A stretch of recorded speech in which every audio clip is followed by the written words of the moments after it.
Jumlah kolam retensi di Kota Palembang sejauh ini masih terbilang belum ideal, padahal kolam retensi salah satu upaya mengatasi persoalan banjir yang kerap melanda saat diguyur hujan.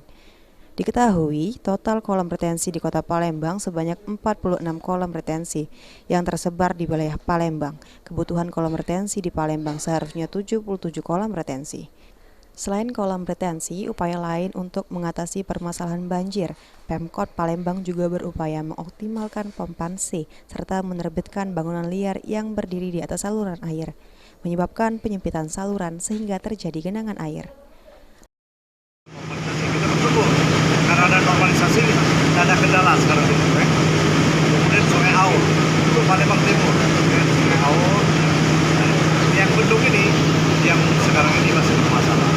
Nah ini tidak lain karena areal 2.400 hektar yang semua bermuara ke bendung ini itu ada saluran sebenarnya terjadi penyempitan maupun sedimentasi. Inilah yang menjadi upaya kita.